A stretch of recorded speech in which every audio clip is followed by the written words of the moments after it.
आपकी पूजा में भगवान गजानंद भगवान गणेश जी जरूर हों। योयम काममेन्याम गणानाथम प्रपूज्यये। आप जैसी कामना करेंगे संपूर्ण रूप से वो पूरी हो जाएगी। बच्चे का ट्रांसफ़र कराना है, बेटी को ससुराल में दिक्कत है, परेशानी है, आप करके तो देखिए। अभी उनके ऊपर दूर्वा चढ़ाइए। गणेश जी को 21 दूर्वा चढ़ाई जाती है। छोटे छोटे 21 टुकड़े गुड़ के किए जाते हैं। ओम गम गणपतये नमः हर बार चढ़ाने पर ऐसा मंत्र बोला जाता है तो गणेश जी अति प्रसन्न हो जाते हैं। ऐसी कौन सी दुनिया की चीज है जो भगवान गणेश नहीं दे पाएंगे। प्रातरुत्थायो मर्त स्मरे देवम विनायकम। भाग्यशाली वह लोग जो प्रातः जागते हैं तो भगवान श्री गणेश जी का आवाहन करते हैं। संकटे काम सिद्ध्यर्थम पूज्य देवया गजाननम। बहुत बड़ा संकट चल के आ जाए, आप गणेश जी को पूजते हैं वो संकट निवट जाएगा। इसलिए तो उसको संकट चतुर्थी के नाम से जाना जाता है। गणेश जी की जो चौथ है हर महीने में 2 पड़ती हैं और शुक्ल पक्ष से भी कृष्ण पक्ष की चतुर्थी की और ज़्यादा महिमा है। तो यह स्कंद पुराण में बड़ा अद्भुत वर्णन किया गया है। आ गया है अपुत्रे लभते पुत्रम धनहीनो महे धनम शत्रुजत संग्रामे स्मृतिम गणनायकम। कहा गया है अपुत्र को पुत्र और धनहीन को धन मिलता है, इसमें बिल्कुल संशय वाली बात नहीं है। इतना मिलता है कि वह लोग कल्पना भी नहीं कर सकते।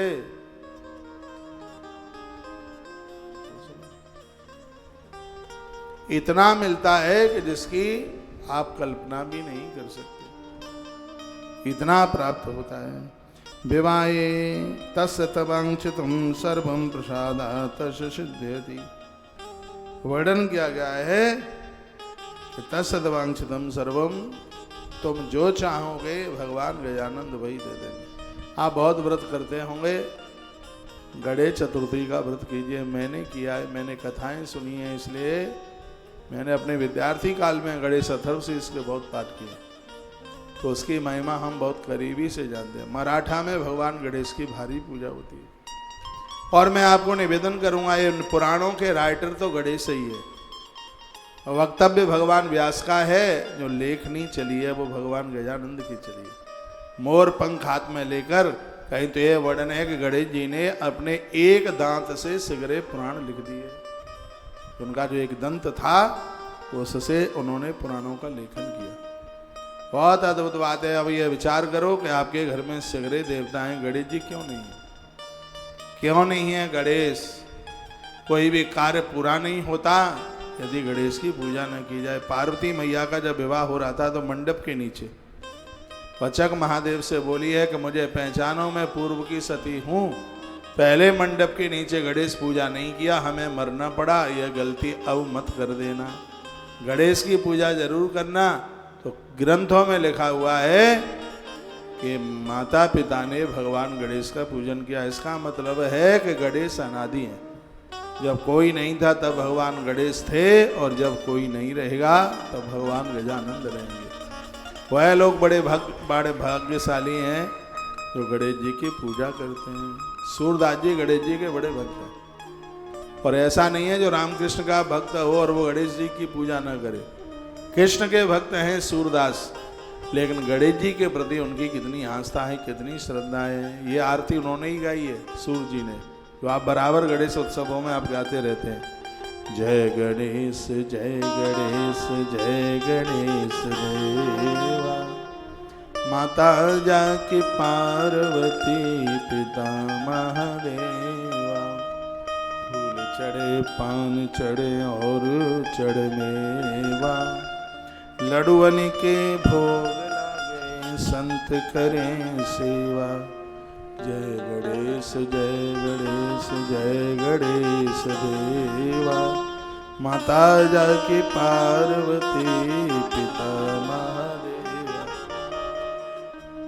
ऐसे गणेश हैं जो बिना आँख वालों को आँख दे देते हैं, जिनको संतान नहीं है उन्हें पुत्र दे देते हैं, जिनकी काया ठीक नहीं है भगवान गणेश जी उन्हें निरोगता दे देते हैं। तो गृह प्रवेश के समय में, यात्रा करते समय, संग्राम के समय पर और जिस नारी को गर्भ में संतान है उसे प्रत्येक दिन एक माला कम से कम भगवान गणेश के नाम की जप लेनी चाहिए। मंत्र इस प्रकार से ओम गम गणपतये नमः, ओम गम गणपतये नमः। माता रुक्मिणी ने गर्भ काल के समय में इस मंत्र का जप किया, ऐसा गणेश पुराण में वर्णन है। और इस मंत्र के प्रभाव से माता रुक्मिणी ने श्री प्रद्युम्न जी महाराज को पैदा किया। भगवान श्री कृष्ण के जो ज्येष्ठ पुत्र हैं जिनका नाम है प्रद्युम्न, माता रुक्मिणी ने भगवान गणेश जी की आराधना वंदना पूजा करके और ऐसे पुत्र को प्राप्त किया। पुराणों में ग्रंथों में यह प्रत्यक्ष रूप से मिलता है कि भगवान गणेश जी के मंत्र का जप करके माता जानकी ने पति के रूप में भगवान प्रभु श्री राम जी को प्राप्त किया। गोस्वामी जी ने भी कुछ चौपाइयां डाली हैं। तो कहने का मतलब मायना यह है कि आप जिन देवी देवताओं की पूजा करते हैं आप कीजिए। आप घर गृहस्थी वाले हैं, बहुत ज्यादा विस्तार आप नहीं कर सकते हैं, कोई दिक्कत की बात नहीं है। आप 500 भगवान मत रखिए, 5 रख लीजिए बस अपने मंदिर में, क्योंकि ज़्यादा रख लोगे तो ज़्यादा उनको टाइम लगेगा, निलाना धुलाना जगाना सब कुछ करना होता है उसमें। तो 5 रख लीजिए आप, 5 में ही सब समाहित हो जाएगा। 5 में भगवान गणेश जी, माँ दुर्गा जी, सूर्य भगवान नहीं है आश्रम से ले जाना, सूर्य चक्र, क्योंकि पंचदेव उपासना में भगवान सूर्य का बड़ा प्रभाव है। सूर्य साधारण नहीं है, हनुमान जी के गुरु जी है। ऐसा बताते हैं कि जो सूर्य की पूजा जिन घरों में होती है उनके घर में गूंगे बहरे बच्चों का जन्म नहीं होता, क्योंकि बुद्धि के देवता हैं। विकलांग अपांग बच्चे पैदा होते नहीं हैं, ये भगवान भास्कर की कृपा है। इसलिए कहा जाता है कि नारी को भी सूर्य भगवान को अर्घ देना चाहिए। माता अंजनी सूर्य भगवान को अर्घ देती है और हनुमान जैसा पुत्र प्राप्त करती है। ये सूर्य देवता की बड़ी कृपा है। वेद का एक मंत्र बोल रहा हूँ, आकृष्णेन रजसा वर्तमानो निवेशन मृतम मृत्युंजरणेन सविता रथेना देवो याद भुवनान पश्यन्। 7 घोड़े जिनके रथ में लगे हुए हैं, रथ पर जो बैठे हुए हैं, और गरुण के छोटे भाई जिनका नाम है अरुण, वो उनके रथ को हाँक रहे हैं। जैसे सूर्य आगे के लिए बढ़ता है तो अंधकार समाप्त होता है, ऐसा जीवन लोगों का होता है कि जो लोग दूसरों के बीच में जाते हैं उनके अज्ञान के अंधकार को समाप्त कर देते हैं, उनकी बुद्धि इतनी प्रखर हो जाती है। इसलिए सूर्य भगवान को अर्घ जरूर दीजिएगा, सूर्य भगवान को वंदन पूजन कीजिए। सूर्य भगवान के बिना तो पूजा ही अधूरी है। बनावटी बातें नहीं है, असली बातें। दुर्गा माँ की पूजा कीजिए, घर द्वार परिवार अग्नि से सुरक्षित बना रहेगा, बेटियां अच्छे घर को प्राप्त होंगी। जो बेटियां विवाह से पूर्व दुर्गा की खूब पूजा करती रहेंगी उनकी कोख कभी बांझ नहीं होगी, ऐसा वर्णन है। काल का पुराण पूरा पढ़ना, उसमें मैया का सबसे ज्यादा पूजा का प्रभाव बताया है उसमें। काल का पुराण में 51 पीठ में से सबसे ज्यादा महिमा माता कामाख्या मैया की महिमा की है, जिसमें कहा बेटियां ससुराल जाती हैं, विवाह के तत्पश्चात अपने पति को संग लेकर के वो कामाख्या माँ का दर्शन करें, क्योंकि माता कामाख्या की कृपा से नारी की अंदरूनी बीमारी खत्म हो जाती है। कोई ऐसी बीमारी है जिसकी वजह से वो संतान को जन्म देने में असमर्थ है, तो माता कामाख्या की इतनी, ये मैं कल का पुराण से बोल रहा हूँ, माता कामाख्या एक ऐसी देवी है वो किसी के वंश को निर्वंश नहीं होने देती। तो ये पूजा है, अद्भुत इनकी बात है, अद्भुत थ्योरी है, अद्भुत सिद्धांत है। गर्भ में संतान है, ओम गम गणपतये नमः रुद्राक्ष की माला के ऊपर इसका जप कीजिए, अपनी आंखों के सामने गणेश जी को रखिए, आनंद हो जाएगा, कोई भय नहीं रहेगा, स्वप्न नहीं आएगा गलत, बहुत आनंद होगा। और वही बात मैं आपके बीच में निवेदन कर रहा हूँ, तस् तद्वांछितम सर्वम प्रसाद तस् सिद्ध्यति। दुनिया की ऐसी कोई चीज नहीं है जो भगवान गजानंद की कृपा से न मिल पावे, सब मिल जाएगा।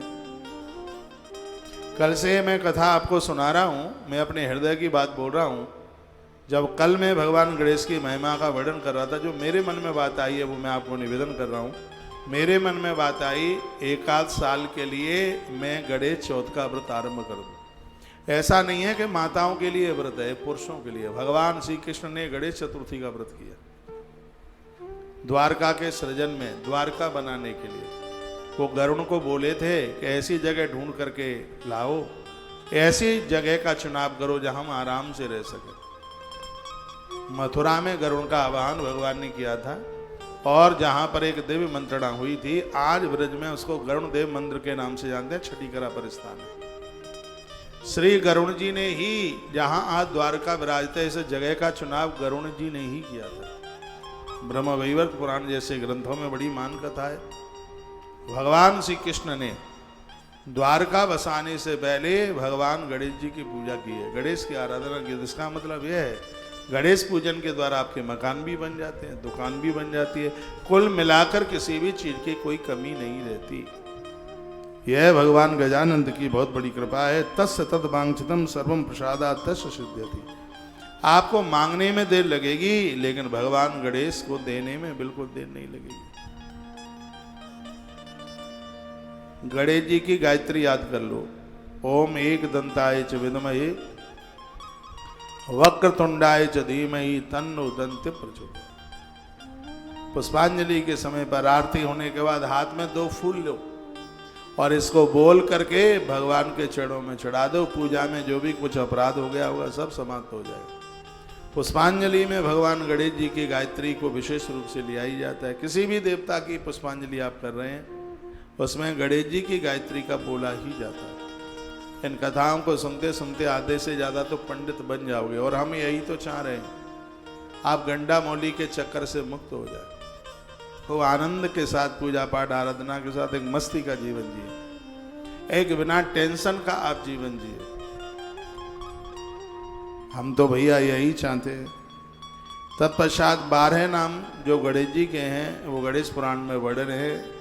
जब भी घर से बाहर जाते हैं तो इन 12 नामों को उच्चारण करके जाइए। श्री गणेश पुराण में अध्याय नंबर 92 और श्लोक नंबर 38, इसमें भगवान गजानंद के 92 नंबर के अध्याय के श्लोक नंबर 38 में 12 नामों की चर्चा की गई है। सुमुखस्य एकदंतस्य कपिलो गजकर्णकः लंबोदरस्य विकटो विघ्नाशो विनायकः धूम्रकेतुर् गणाध्यक्षो भालचंद्रो गजानन द्वादशैतानि नामानि या पठे सुनियाद। यह 12 नाम है भगवान गणेश के। भगवान गणेश जी का पहला नाम है सुमुख। सुमुख का अर्थ होता है अच्छे मुंह वाला। गणेश जी का मुख बहुत बढ़िया है, आप भी अच्छा मुख बनाएं। बहुत लोगों के मुंह लटके रहते हैं, इतना गोरा पीला होते हुए भी इतने बेकार उनके मुंह लगते हैं,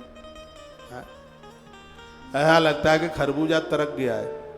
बिल्कुल इतने बढ़िया होने के बाद भी स्वभाव ने इतनी रौनक बिगाड़ दी है, सुंदरता इतनी बिगाड़ दी है कि पूछो ही मत। स्वभाव इतना करेला से भी कड़वा हो गया। भगवान ने मनुष्य बनाया है। आदमी कितना भी कुरूप हो, जिस समय मुस्कुराता है तब बड़ा अच्छा लगता है। जब उसके दूधिया दांत दिखाई देते हैं, दांतों में थोड़ा थोड़ा गैप दिखाई देता है, फासला दिखाई देता है, काले लोग भी बड़े सुंदर लगते हैं। तो सुमुख का मतलब है अच्छे मुख वाले। अच्छे मुख वाले कौन है? जो पान नहीं खाते, जर्दे और नहीं खाते।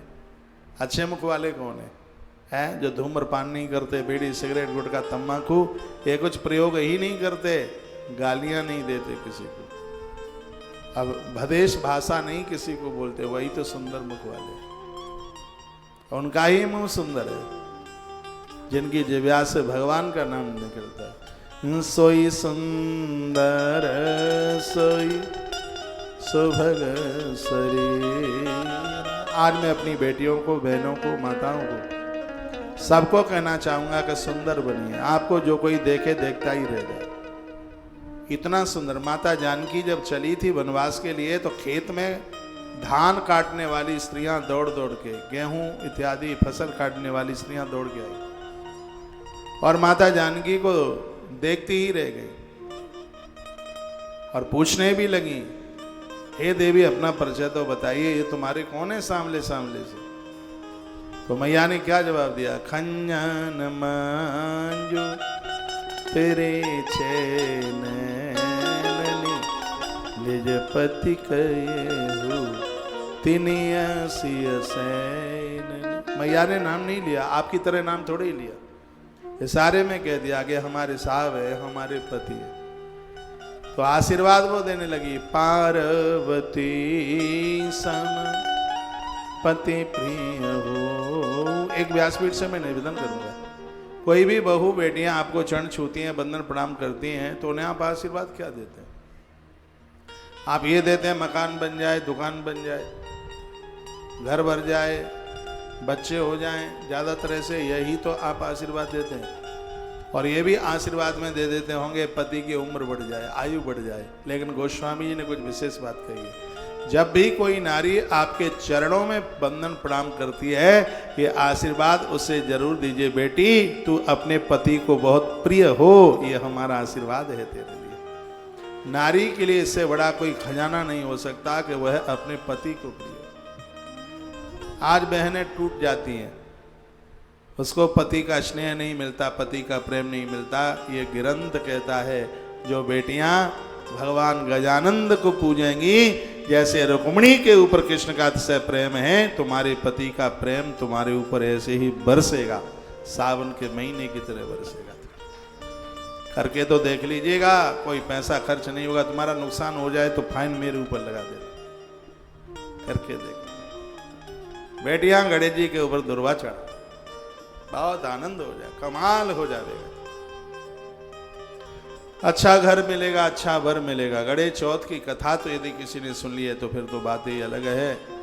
भगवान गजानंद बड़े अद्भुत देव हैं, सब कुछ दे देंगे, माला माल कर देंगे। ये तो गौरा के गणेश, ये तो गौरा के गणेश, हाथ पांव हैं छोटे छोटे, मटका जैसा पेट, ये तो गौरा के गणेश, ये तो गौरा के गणेश। पैया छोटी छोटी, हाथ छोटे छोटे, सूंड बहुत लंबी है उनकी। वो जगत को बताना चाहते हैं, तुम्हारा कद लंबा है छोटा है कोई फर्क नहीं पड़ता, लेकिन तुम्हारी इज्जत की नाक, संस्कारों की नाक लंबी होनी चाहिए। गणेश जगत को शिक्षा देते। गणेश जी के कान बहुत बड़े, हाथी जैसे कान हैं गणेश जी के। वो जगत को कहना चाहते हैं, कानों को मजबूत रखिए। दो कान हैं, वो कहना चाहते हैं दो कान इसलिए, इस कान से सुनो, अच्छी बात है अंदर उतार दो, घटिया बात है दूसरे किवाड़ को खोल के रखो, बाहर निकाल दो, घटिया बातों को अंदर मत रखो। ये गणेश जी जगत को बताते हैं। सूप जैसे कान हैं गणेश के। गणेश गणेश कहना चाहते हैं कि अपने स्वभाव को सूप जैसा बना दे। सूप का क्या स्वभाव है? सार सार को गई रहे, थोथा दे ही उड़ाए। यही तो सूप जानते हैं, छाछ। पहले बहुत सूप चलता था, लेकिन अब तो है ही नहीं, क्योंकि अब आप धुला हुआ गेहूं का आटा साफ किया हुआ तो आप तो खाते ही नहीं है, पॉलीथिन बंद खाते हैं। ऐसा आटा बड़ा फायदा करता है, गेहूं को धोया जाए, फिर उसको सुखाया जाए, फिर उसको अपने हाथ से चक्की पर पीसा जाए।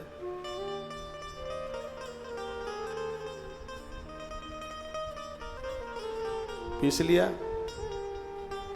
फिर उसको छाना जाए। आटा वही फायदा करता है जिसमें भूसी निकलती है, और भूसी के ऊपर गौ माता का अधिकार है, परोथन के ऊपर चींटियों का अधिकार है। जो रोटी बनाते बनाते वो थोड़ा आटा रह जाता है परात में, उसे द्वारा से कनस्तर में नहीं डाला जाता, उसको इकट्ठा करके वो चींटियों को डाला जाता है। इससे घर में बरकत होती है।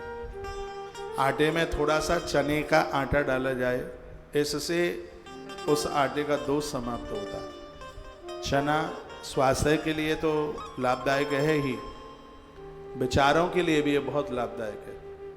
डायबिटीज के मरीजों को तो सीधा गेहूं खाना ही नहीं चाहिए, उसमें थोड़ा किसी चीज़ का उसमें आटा मिलाएगा। आटे के साथ रामरस बहुत फायदा करता है, कच्चा नमक फायदा नहीं करता।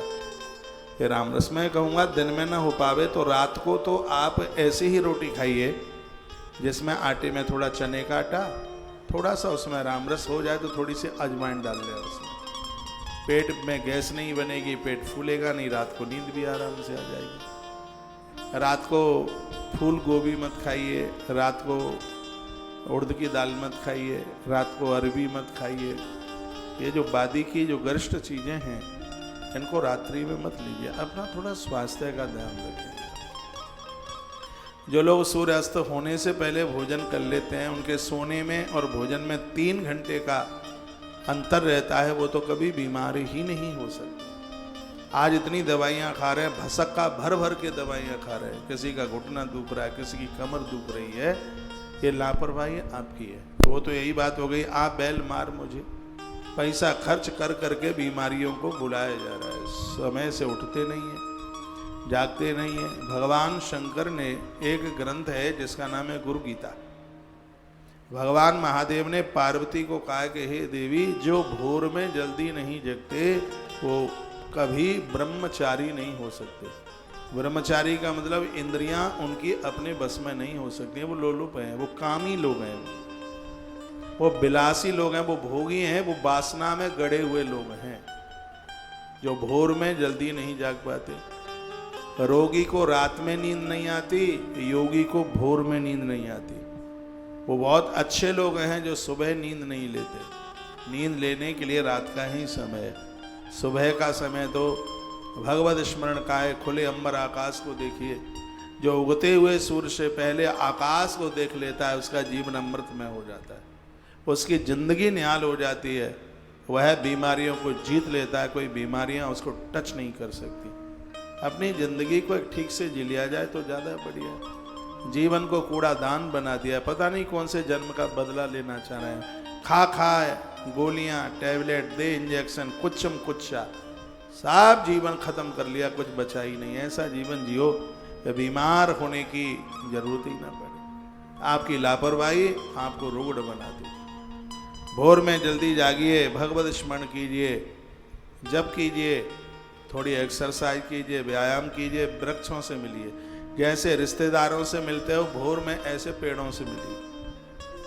मुझे आज भी ध्यान है, 2004 में मुझे जॉन्डिस हो गया, पीलिया हो गया, थोड़ी दिक्कत सी मुझे हो गई थी। मध्य प्रदेश में मुरैना डिस्ट्रिक्ट में एक जगह पड़ती है अंबा, वहाँ एक महाराज जी की मैंने 5-4 कथाएं की हैं, बहुत तपस्वी महात्मा हैं।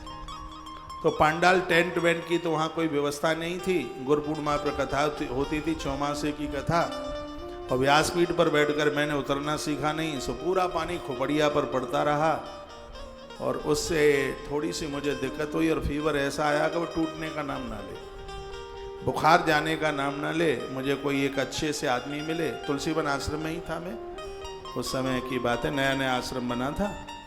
तो वो सज्जन मिले, मैंने कहा कि ऐसी ऐसी दिक्कत है, दवाइयाँ अंग्रेजी मुझे सूट करती नहीं है, और मेरा बुखार नहीं उतर रहा। तब तो मुझे पता भी नहीं था कि मुझे पीलिया हो गया है, मेरा बुखार नहीं उतर रहा है और बड़ी दिक्कत सी है।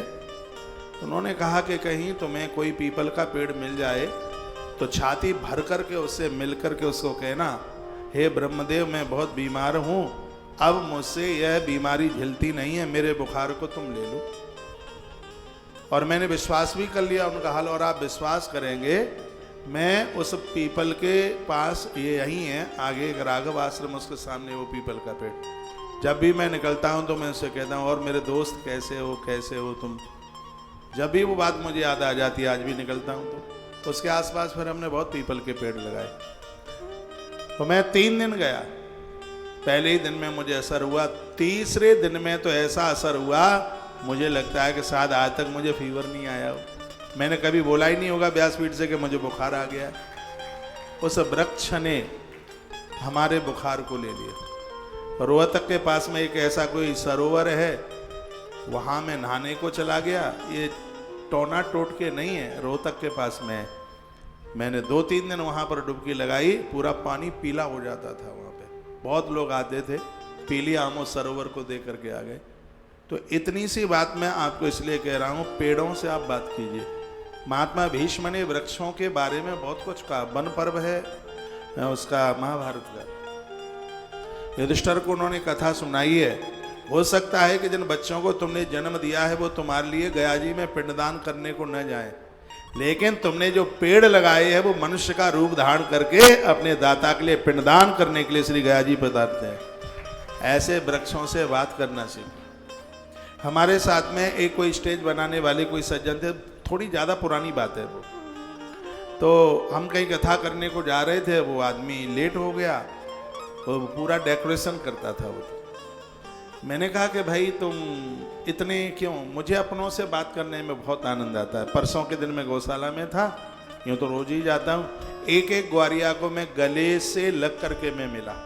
मैंने कहा असली सेवक तो आप हो, गौशाला तुम्हारी। वो बनावटी बातें नहीं थी, मैं अंदर से ही बोल रहा हूँ, अंदर का प्रेम है। एक एक को बूढ़े बूढ़े दादा लोग, उनकी गृहणियाँ, उनके बच्चे, और वो जब हम उनको मिले तो ये सत्य है।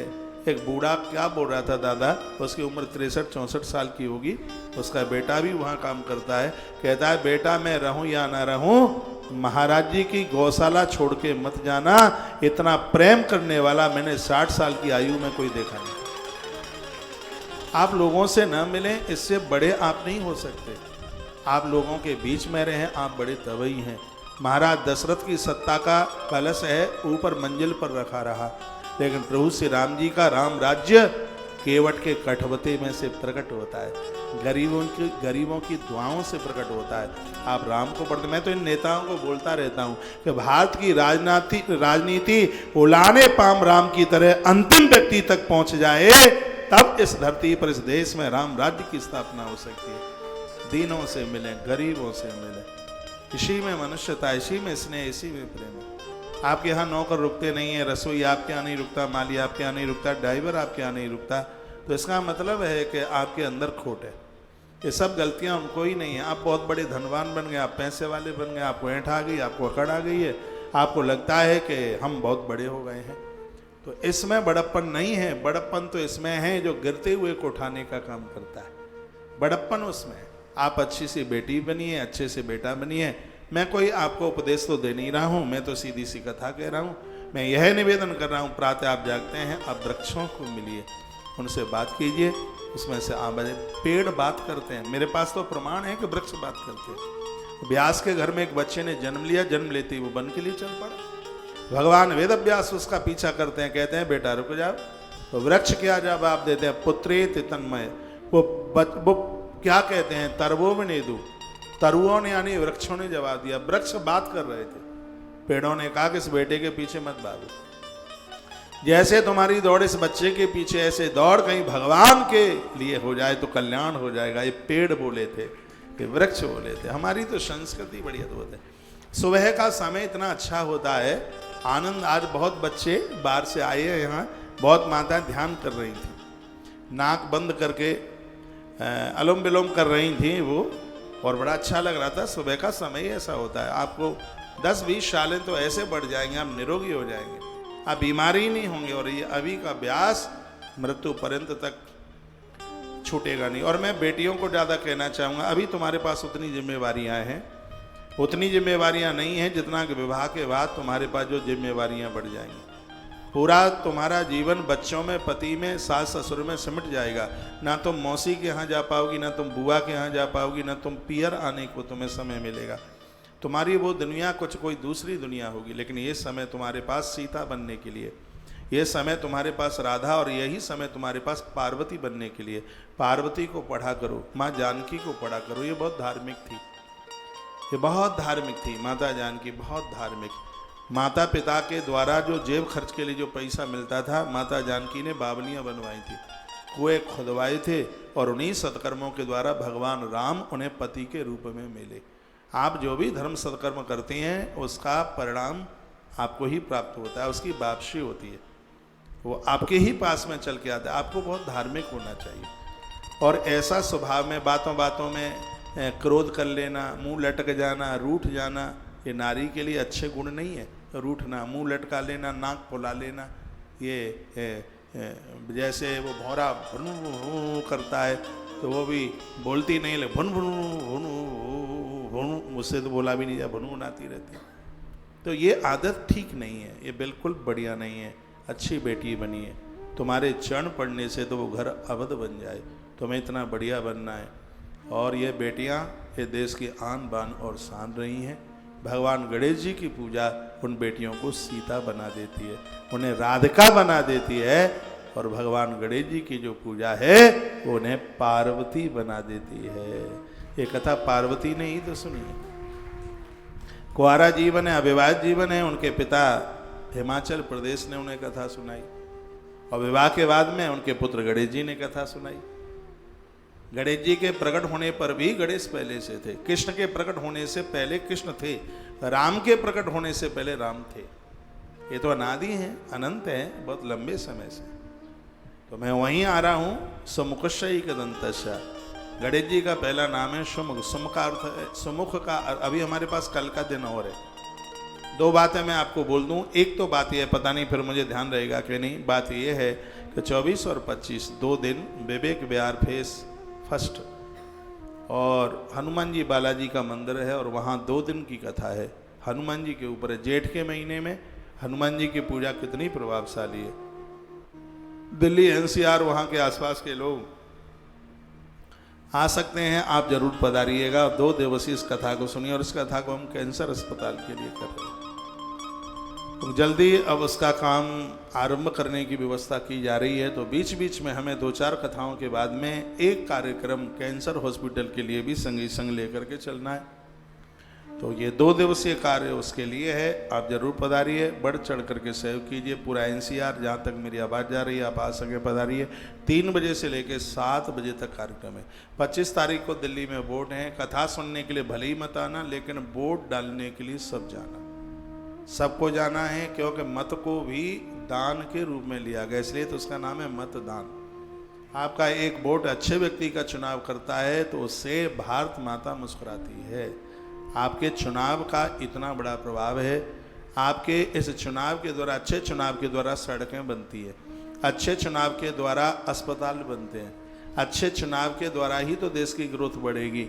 इसलिए जो देश के लिए है, मानवता के लिए जो जीवन जी रहे हैं, ऐसे लोगों की पेटी में अपने मत का दान डालिए। यदि जिनकी वोट लिस्ट में नाम आ गया है तो वोट डालने की उम्र में पहुंच गए हैं, मैं सबको कहना चाहूँगा कि उन्हें अपना वोट जरूर डालने को जाना चाहिए। मैंने भी अभी 25 या 26 में कब चुनाव हुआ था, मथुरा वाला यहाँ का 25 में हुआ था शायद, मैंने वोट डाला है। 25-26 का जो भी रहा हो, मैंने वोट डाला है, निशान लगाए मेरी उंगली में। मैं भारतीय हूँ और गर्व के साथ कहता हूँ कि मैं भारतीय हूँ। भाग्यशाली हूँ कि मुझे भी किसी का चुनाव करने का अधिकार है। तो कथा से भले ही रह जाना 25 तारीख को, लेकिन वोट डालने से मत रहना।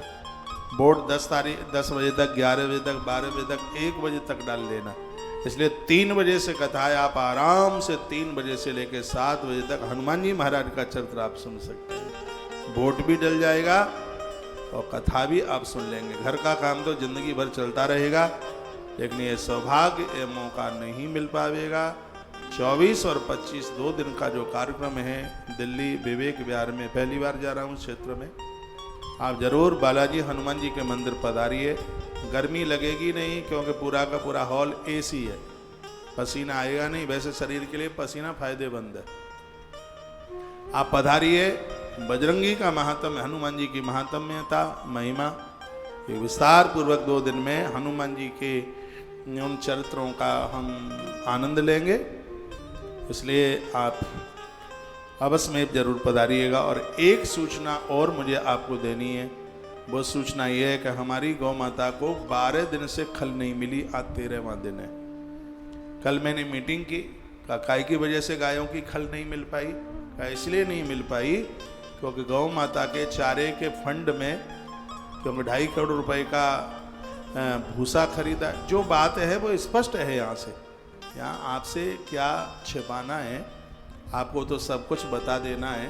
तो इतनी बड़ी रकम का भूसा खरीदा गया, जहाँ गौचारे का फंड है, गौ माता का जो अकाउंट है, उसमें पैसा न होने की वजह से, और ये इतने दिन से गौ माता को खूब दलिया माँ को चल रहा है, हरी चरी चल रही है। क्योंकि इन दिनों में खल, सरसों की खल हम बहुत खिलाते हैं गौ माता को। हर साल आपसे मांग भी लेते हैं उसके सहयोग में, और अब के हम अनाउंस भी नहीं कर पाए क्योंकि इन्होंने मुझे बताया भी नहीं। तो कल मैं इधर नीचे की गौशाला में था, तो वो गोपाल ने कहा कि महाराज जी खल है नहीं। फिर मैं बड़ी गौशाला गया तो उन्होंने भी कहा महाराज जी, किसी ने कहा 8 दिन से नहीं रही, किसी ने कहा 12 दिन से नहीं रही। फिर मैंने रात को मीटिंग ली, ऐसा कैसे हुआ है? का एकदम खल के पैसा बढ़ गए।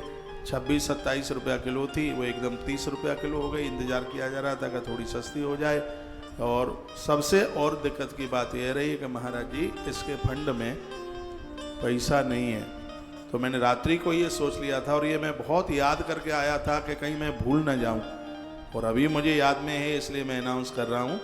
ज़्यादा ना बने तो एक सवामन खल के लिए 1500 रुपये का सहयोग, जहाँ तक मेरी आवाज़ जा रही है, जितने मुझे आप सुन पा रहे हैं वह इसमें सहयोग करें। यूपी में एक जगह पड़ती है जिसका नाम है फिरोजाबाद।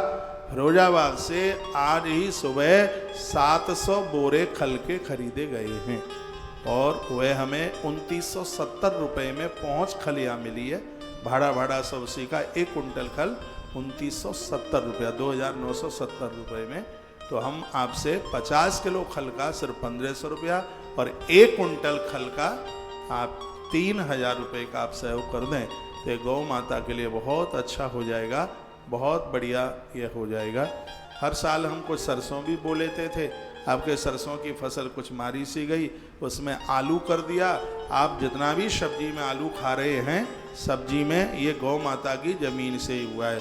और आनंद की बात यह है कि इसमें यूरिया नहीं है, इसमें डीएपी नहीं है, इसमें गौ माता के गोबर से इसको उगाया गया है। तो इसलिए ये डायबिटीज पर भी प्रभाव नहीं दिखाता। इस समय आलू बड़ा महंगा, 26 रुपया किलो है आलू, लेकिन आश्रम को 1 रुपये का भी आलू नहीं खरीदना पड़ता, क्योंकि गौ माता के खेत में 1200 कट्टे का मतलब 600 कुंटल आलू निकला है। 600 कुंटल बहुत बड़ी, और बेका नहीं है 1 रुपये का। बेचने का तो कोई मतलब ही नहीं है, यहाँ बेचने वाली तो कोई बात ही नहीं है कोई। वो सब भंडारे के काम में खूब खोल करके भंडारा चल रहा है, चारों तरफ चल रहा है। तो उसमें अब जिन्होंने ये ज़मीन में रजिस्ट्री में सहयोग किया है और उस ज़मीन में से निकल रहा है आलू और वो चल रहा है भंडारे में, तो इसका पुण्य किसको जा रहा है? ये पुण्य उन्हीं को जा रहा है जिन्होंने ये भूमि दान किया है। ये एक कड़ी के रूप में है ये। इसलिए तो हम कहते हैं कि इस जगह पर आपका किया गया सत्कर्म कभी भी निरर्थक नहीं है, फालतू नहीं है। हर प्रकार से इसका पुण्य आपके खाते में पहुंच रहा है, आपको लोड नहीं है। बहुत लोग मुझे सुन पा रहे हैं, टीवी के द्वारा सुन रहे हैं, घर घर में सुन रहे हैं। आज करें कल करें, रोज रोज तो खल खल में चिल्लाऊंगा नहीं। कल अमावस्या है, तो कल पूर्णिमा है और आज शाम से ही पूर्णिमा शुरू हो जाएगी। लेकिन पूर्णिमा के लिए 2 प्रकार की पूर्णिमा, एक प्रदोषकालीन, एक रात्रिकालीन। तो कल की पूर्णिमा है 23 तारीख को है। लोग ज़्यादातर से माताएं व्रत की पूर्णिमा भी कल कर रही है, लेकिन जिनके यहाँ पर पंचांग ने 2 पूर्णिमा कर दिए, तो बहुत जगह आज भी पूर्णिमा की जा रही है। रात्रि को चंद्र का दर्शन है। लेकिन मैं आपको कहूँगा कि कल की जो पूर्णिमा है उसमें 4 योग विशेष बन रहे हैं, जिसके लिए मैंने वीडियो भी डाली है। यदि आपने आज कर ली है तो कोई बात नहीं है, यदि आज आपने नहीं की है, पूर्णिमा का व्रत नया आरंभ कर रहे हैं, तो कृपया कल से ही पूर्णिमा का व्रत आप शुरू कर दें। कल पूर्णमासी है, कल गौदान के लिए और विधिवत पर्व के लिए और दान पुण्य के लिए कल 23 तारीख की पूर्णिमा। भगवान बुद्ध को ईश्वर का साक्षात्कार हुआ। कल गुरुवार के दिन पूर्णमासी पड़ रही है। तो कल के ये टीवी पर आप देख रहे हैं, पता नहीं ऐसे कितने गोदाम भूसे के भरे गए जो टेलीविजन पर आप देख रहे हैं। ये सब गौ माता की कृपा से हो रहा है। आप यहाँ तक आते हैं तो एक बार गौशाला आप जरूर जाइएगा। जेठ का महीना आ रहा है, एक भी दिन ऐसा ना निकले कि जिस दिन आप बंदरों की सेवा ना करें। अपने हाथों से कीजिए उनकी सेवा। जेठ का महीना है, बजरंगबली हनुमत लाल जी की सेवा के लिए विधिवत यह है महीना है। कल पूर्णमासी को सैया दान का बहुत ज़्यादा विशेष मातम है। एक दिन मैंने बोला भी था। इसके लिए 31 दानों के एक्स्ट्रा हम 2500 रुपये का सहयोग लेंगे, क्योंकि अब के बार 300 नए बच्चों का एडमिशन हो रहा है। यानी कुल मिला के 500 बच्चे अब के बार गुरुकुल में होंगे। ये बहुत बड़ी बात है। घर में 2 बच्चों को पढ़ाना बड़ा मुश्किल है, और इस गुरुकुल में 500 बालक निःशुल्क, जिनका 1 रुपया भी नहीं लगता, और ऐसे बच्चों की पढ़ाई ये बहुत बड़ी बात है। ये भगवान की कृपा के ही द्वारा हो सकता है। यहाँ कोई शक्ति, कोई पावर काम कर रहा है, ये आदमी के बस का काम नहीं है। हमारी एक माताजी आगरा से पधारी है, उनकी एक वीडियो भी रिकॉर्ड की है। बोलती बोलती उनकी आंख में आंसू आ गए। पता नहीं यहाँ बैठी है क्या। उनका महाराज जी हम तो गौशाला गए, देख करके दंग रह गए, और कहा कि ऐसा भी हो सकता है ये गौशाला है कि गोलोक धरती पर उतर के आ गया है। देख करके तो दंग में भी रह जाता हूँ, अचंभित तो मैं भी हो जाता हूँ कि ये सब हो कैसे रहा है। और सबसे बड़ी चमत्कार की तो बात यह है कि पैसा होता नहीं और काम चलते रहते। सत्य है जो यहाँ से बोला जा रहा है। कुआं खोदकर पानी पिया जाता है, व्यवस्थाएं हो जाती हैं, पैसा होता नहीं है और काम धड़ल्ले से चल रहा है। ये देखो, ये तो ऐसा हो गया। एक होरी हनुमान जी का मंदिर है उधर मध्य प्रदेश राजस्थान के, मध्य प्रदेश के बॉर्डर पर है राजस्थान में होरी हनुमान जी। यहाँ से मैं जिनका जयकारा लगाता हूँ। मंदिर का निर्माण हो रहा था, अब तो पूरा हो गया है मंदिर का निर्माण। वहाँ एक बहुत बड़ा गोलक रखा हुआ है, पात्र रखा हुआ है, वहाँ रसीद नहीं कटती, लोग उसमें डाल देते हैं। और मंदिर की जितनी लेबर बैठती है, जितना पेमेंट करना होता है, उतना ही गोलक खोलने पर उतना ही पैसा निकलता है। 1 रुपया कम नहीं, 1 रुपया ज़्यादा नहीं। आश्चर्य देखिए इस कलयुग में। तो वहाँ की कमेटी ने सोचा कि अब के बार 8 दिन के लिए हम काम को बंद रखते हैं, पैसा कम निकलेगा कि ज़्यादा। जितने समय के लिए उन्होंने 8 दिन नहीं, पूरा महीना ही काम बंद रखा। आप विश्वास करें, लोगों ने उस गोलक में डाला तो भी ताला खोलकर उसमें 1 रुपया नहीं मिला। 1 रुपया नहीं मिला, इसलिए क्योंकि मंदिर का काम बंद कर दिया था। इसलिए तो कभी कभी ये मैं बोलता हूँ कि तो हमने होरी हनुमान जी महाराज के दरबार में देखा, बिल्कुल यहाँ ऐसा ही हो रहा है कि पैसा होता नहीं है और काम धड़ल्ले से चल रहा है। इतनी जोर से चले, आदमी के बस का काम नहीं है। हर महीना 3.5 करोड़ रुपए की पेमेंट करना, और ये कोई साधारण बात नहीं है, बहुत बड़ी बात है। इतना काम चल रहा है, चारों तरफ निर्माण चल रहे हैं। उधर कैंसर हॉस्पिटल की जमीन खरीदी गई, उसमें इतना सुंदर सा गेट, भव्य बाउंड्री, और उसका इतना सुंदर सा पत्थर लग रहा है। लोगों का तो किसी का फ़ोन परसों मेरे पास आया, कहा कि इतना सुंदर दरवाज़ा बना है, मैं तो जा ही नहीं पाया और मेरा मन नहीं माना। रात को 9 बजे घूमता हुआ मैं उधर निकल गया और वो देख के आया, मन खुश हो गया, तबीयत खुश हो गई। जगह जगह पानी के पात्र रखे हुए थे, उनको देख करके तो मन मयूर नाचने लगा। उस समय भी कुछ पशु जल पी रहे थे। तो मेरे पास किसी ने आज कुछ वीडियो भी डाली है, मैं भेजता हूँ। ये बेटा दिखाना, देखिए किसी ने मेरे पास एक फ़ोटो डाली है। 2 गैयाँ पानी पी रही हैं और उन्होंने ये डाली है मेरे पास, और मन हो गया मेरा खुश उनको देख करके।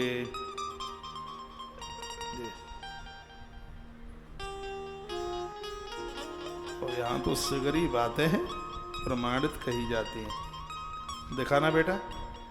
और आनंद की बात है कि हमारा ट्रैक्टर और टैंकर भी वहाँ खड़ा है। तो किसी ने इतना धन्यवाद दिया है, कहा महाराज जी युग युग जियो, इतनी अद्भुत ये सेवा चल रही है और इसके लिए मैं तालियां बजाऊंगा आपके नाम की। ये तब हो रहा है जब आप लोग जुड़े हुए हैं। एक बार दिखाना ये। हाँ, बोलिए बांके बिहारी लाल की, श्री हनुमान जी महाराज की। अभी मैं इधर कथा में आया हूँ, तब ये मेरे पास में फ़ोटो आई है। और आनंद की बात है कि ट्रैक्टर भी आश्रम का वहीं है, टैंकर भी चल रहा है वहाँ। देखिए एक बार वीडियो। मुँह से कहना और करना दोनों में बहुत अंतर है। ईश्वर की कृपा के ही द्वारा ये सब कुछ हो रहा है। आपका एक एक पैसा इतने बढ़िया मलूक काम में लग रहा है। इस वृंदावन में बहुत पैसा वाले रहते हैं, खूब धनवान, इतने महात्मा जिनके पास भारी पैसा है, बड़े बड़े आश्रम मंदिर बने हैं, लेकिन ईश्वर ने उनको ये मौका नहीं दिया कि भरी दोपहरी में टंकी रख करके तुम भी जीव जंतुओं को पानी पिला दो। इसमें हम अपनी कर्मठता नहीं, इसमें हम भगवान की कृपा समझ रहे हैं। राम जी के पास में बंदर तो और बहुत ज़्यादा थे, लेकिन हनुमान जी के लिए आदेश मिला है कि तुम्हें संजीवनी लेने के लिए जाना है। तो हनुमान जी तो भगवान की उस कृपा का अनुभव करते हैं, कृपा की अनुभूति करते हैं। हमें और आपको मिल करके इस देश के लिए एक बहुत कुछ करना है, बहुत कुछ बढ़िया करना है। मैंने अपनी आंखों से देखा, इसी वृंदावन में गर्मियों के समय में बहुत बंदर मरे हुए मिलते, बहुत पशु पंछी मरे हुए मिलते, बहुत गैयाँ मरी हुई मिलती थी। अभी ये तो हमने कोरोना में देखा है 2020 में। शास्त्री जी और वो मास्टर जी दोनों परिक्रमा करके आए। 2020 की मैं बात बता रहा हूँ। उन्होंने कहा महाराज जी इतनी सेवाएं आपने चालू की हैं, हमारा निवेदन है एक सेवा और कर देते। मैंने कहा भवानी तुम्हारे मुंह पर बैठी है, बोलिए क्या है। तो कहा कि हमने अपनी आंखों से 5-7 भूख से त्रसित, पानी से त्रसित बंदरों को मरा हुआ देखा है। यदि उनके लिए कुछ ऐसी व्यवस्था हो जाए तो हमने आशीष पारासर गुरुकुल का बच्चा है, उसकी ड्यूटी लगाई है, रोजाना बंदरों की सेवा करने को जाता है। जगह जगह पानी की टंकियां रखी गई हैं, ये व्यवस्था की गई है। और जब ये काम हो रहा है तो मन को बड़ी गुदगुदी मिलती है, बड़ी प्रसन्नता मिलती है, मन खुश हो जाता है। आज जब ये वीडियो मैंने देखी, आंख में आंसू आ गए मेरे। मेरी आंखें भीन गई। मैंने कहा बहा, क्या बिहारी तेरी कृपा है, ये सब तेरी कृपा के बिना हो ही नहीं सकता। मैं कथा में आगे के लिए बढ़ रहा हूँ, टाइम ज़्यादा हो गया है। बस मैं इतना कहूँगा, गौ माता की खल के लिए आप एक बोरी के लिए 1500 रुपया, 1 कुंटल का मतलब 50-50 किलो की 2 बोरी, समझ लो कि 2 सवा मणी हो गई, उसके लिए 3000 रुपये का सहयोग करते हुए, और यह है ताकत दे दें, काम बढ़ाए। गौशाला में गौ माता की संख्या बढ़ रही है, और आनंद की बात यह है कि किसी गाय की मृत्यु नहीं हो रही, वृद्धि हो रही है। ये बेटी है, पंजाब से आई है, ये गुड़िया। बेटा एक बार खड़े हो ना, ये गुड़िया, हाँ तो मैं ही बोला। ये आज सुबह मुझे आके बोलती है, कहती है महाराज जी मैं तो मम्मी के साथ आ भी नहीं रही थी और माँ मुझे ले आई, अब यहाँ से जाने का मन नहीं हो रहा है। मैं युवा बच्चों को, भाई बहनों को मैं बोलना चाहती हूँ कि आप सब एक बार वृंदावन आइए और तुम्हें पता लग जाएगा कि असली संसार किसे कहते हैं, असली दुनिया किसे कहते हैं। तुम तो नकली दुनिया में रह रहे हो, असली दुनिया वहाँ जिस दुनिया को बनाने वाले ने जिसको बनाया, उसकी कारीगरी तो यहाँ आके देखो।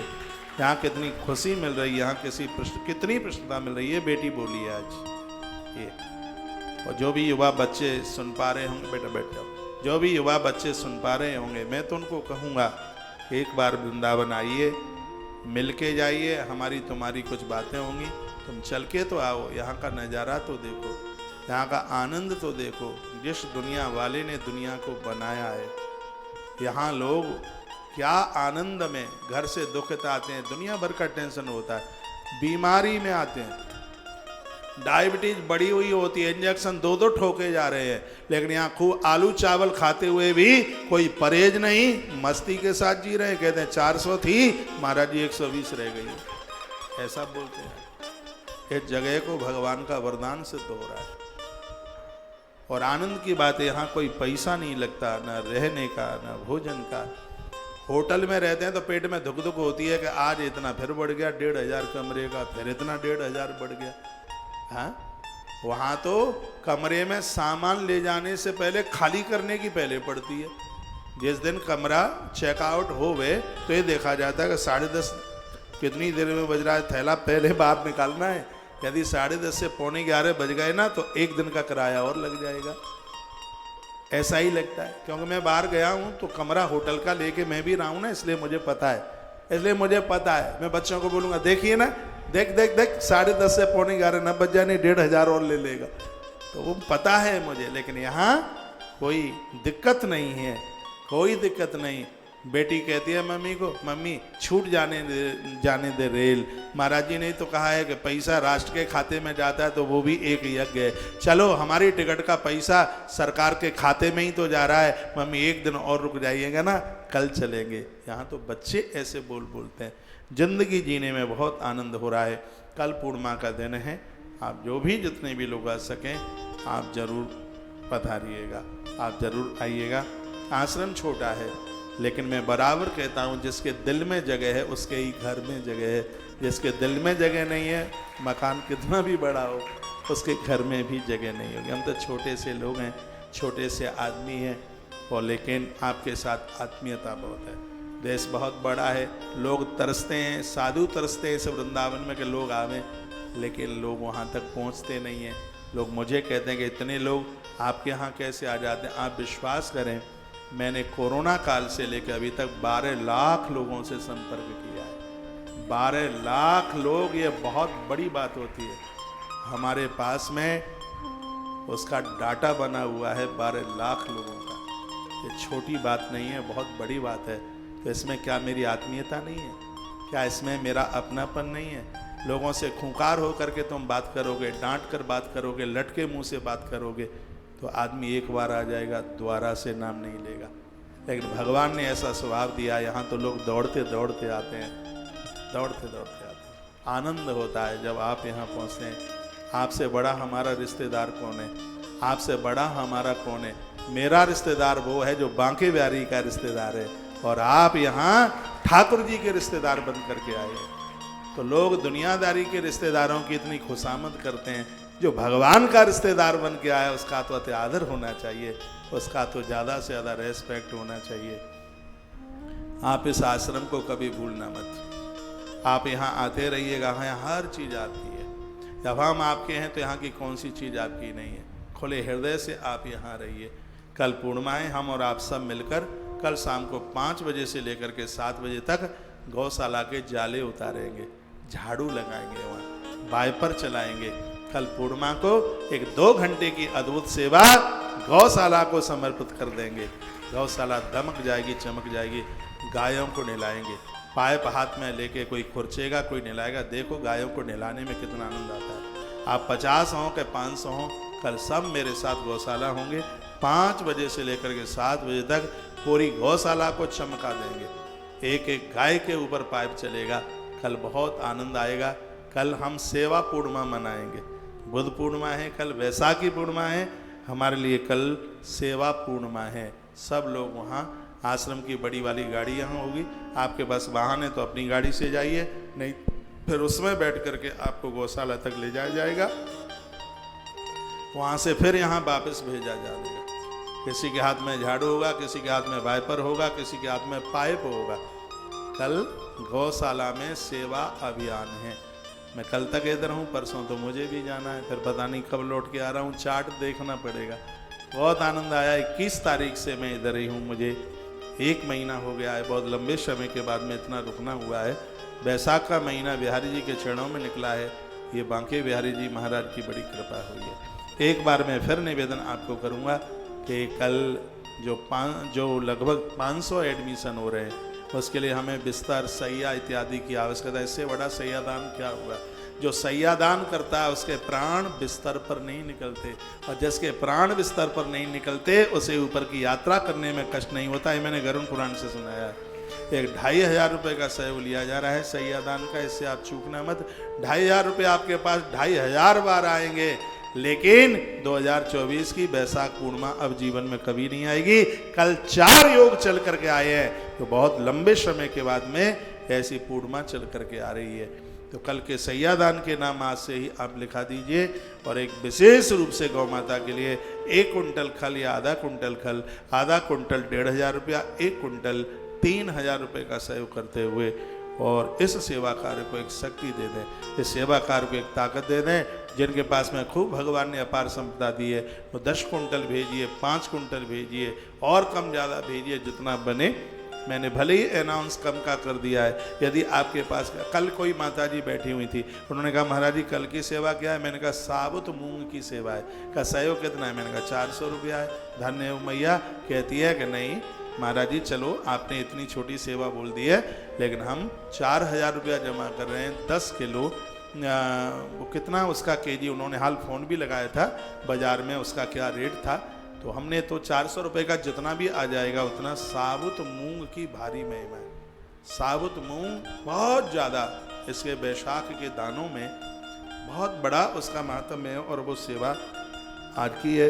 तो आप कम भी कर सकते हैं, ज़्यादा भी कर सकते हैं, लेकिन जहाँ से जब अनाउंस होता है तब उसको आप अवश्य में आप जरूर कीजिए। कल वो वृद्ध कितने परेशान थे, उनको वो 35 दी जा रही थी, अभी बहुत बच गई हैं। कल मुझे टाइम ही नहीं मिल पाया, और आज मैं एक कार्यक्रम में जा रहा हूँ, जल्दी जाना है मुझे, और जल्दी मुझे वापस भी आना है। कल पूर्णिमा को, कल यहाँ बहुत बड़ा भंडारा है। कल यहाँ बहुत साधु आ रहे हैं, बहुत महात्मा आ रहे हैं, उनके आप दर्शन जरूर कीजिए। जो अभी अभी बच्चे खड़े हुए हैं, नीचे पंगत चल रही है, भोजन चल रहा है, भोजन लेके जाओगे। तुम्हारी धोती बहुत अच्छी लग रही है, भारतीय पोशाक बहुत भैया बहुत अच्छी लग रही है। बिना भोजन किए हुए, बिना प्रसाद लिए नहीं जाओगे। और अभी मैं कथा की तरफ आगे बढ़ रहा हूँ। मेरा कुछ अनाउंस ज़्यादा ही हो गया है, और जब कोई विशेष आवश्यकता होती है तब मेरा अनाउंस भी थोड़ा लंबा ही हो जाता है। आज मैं सोच के आया था कि गौ माता की खल के लिए साल में 1 आध बार ही तो बोलते हैं, तो खल के लिए आपको जो बने, जितना बने, भगवान करे ज़्यादा से ज़्यादा बने, उसमें आप जरूर सहयोगी बनिए। दिल खोल करके सहयोग करें, क्योंकि ये खल की गाड़ी भी कल ही आ रही है। कल पूर्णिमा है, कल ही वो गाड़ी उतरेगी। टीवी पर आप तस्वीरों का दर्शन करेंगे। एक बार जयकारा लगाएं, बोलो बांके बिहारी लाल की, श्री हनुमान जी महाराज की जय। जय श्री राधे। बहन उर्मिला गुप्ता आपने लिखा है कि गौ माता की शक्ति है। ये शक्ति तो गौ माता की है, जिसके चरणों में चारों पुरुषार्थ रहते हैं। तो निवेदन कर रहा था, समुखशैकदन्तस्य कपिलो गजकर्णक लंबोदरस्य विकटो विघ्ननाशो विनायक। विघ्ननाशो ने धूम्रकेतुर्गणाध्यक्षो भालचंद्रो गजानन द्वादशैतानि नामानि या पठे शृणुयादपि विद्यारंभे विभाई च प्रवेशे निर्गमे तथा संग्रामे संकटे शैव विघ्नस्तस्य न जायते। गणेश पुराण अध्याय 92 श्लोक नंबर 38।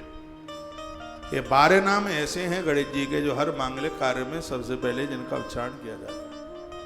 बच्चे इन 12 नामों को लेंगे तो शीघ्र ही विद्या चल के आ जाएगी। देवियां गर्भ में संतान है, होनहार बच्चे का जन्म होगा।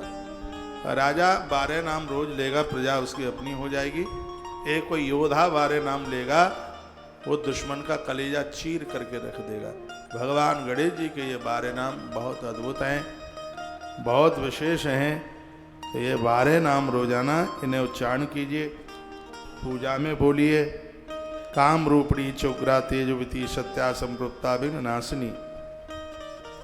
एक एक तिथि का वर्णन किया है कि पड़वा को गणेश पर दुर्वा चढ़ाते हो तो उसकी क्या महिमा है, द्वितीया को चढ़ाते हो तो उसकी क्या महिमा है, तृतीया को चौथ के दिन गणेश जी का जन्म हुआ है। इसलिए चतुर्थी के दिन भगवान गणेश दुर्वा से, गुड़ के भोग से अति प्रसन्न होते हैं। उनकी कुछ गणेश चौथें हैं, बहुत ज़्यादा विशेष हैं, उनका भी वर्णन किया गया गणेश पुराण में। सबसे पहले गणेश चतुर्थी व्रत है, उसको गणेश चौथ कहते हैं। दूसरी संकट चतुर्थी है, तीसरी अंगारक चतुर्थी है। इसका नाम अंगारक क्यों पड़ा? उज्जैन की भूमि में एक भारद्वाज नाम के ऋषि थे। उनकी शक्ति के द्वारा उत्पन्न पुत्र भौम ने भौमवार के दिन, मंगलनाथ प्रभु, उन्होंने चतुर्थी के दिन व्रत करके भगवान गणेश जी को दर्शन कर लिए। आज भी वो गणेश जी हैं, बड़े वरदायी गणेश हैं उज्जैन में। चिंतामण गणेश के नाम से जिन्हें जाना जाता है। आज भी भगवान मंगलनाथ उनकी सेवा पूजा करते हैं। तो ये अंगारक चौथ है, ये उज्जैन से प्रकट हुई है। उज्जैन से भगवान मंगल देव ने गणेश जी की पूजा करी, तो ये अंगारक चौथ बन गई। एक एक कथा सुनाऊंगा मैं आपको, अभी हमारे पास कल का भी दिन है। उसके बाद में है वरद चतुर्थी चौथ। वरद चतुर्थी, इस व्रत का महत्व तो गणेश पुराण में बहुत विस्तार से वर्णन किया गया है। इसका विधान भी बड़ा अद्भुत है। इस व्रत को ब्रह्मा, विष्णु, शिव, कार्तिकेय, सिद्ध, चारण एवं मनुष्यों ने सबने किया। कब पड़ती है ये भी आप सुनेंगे। इसका नाम है वरद चतुर्थी व्रत।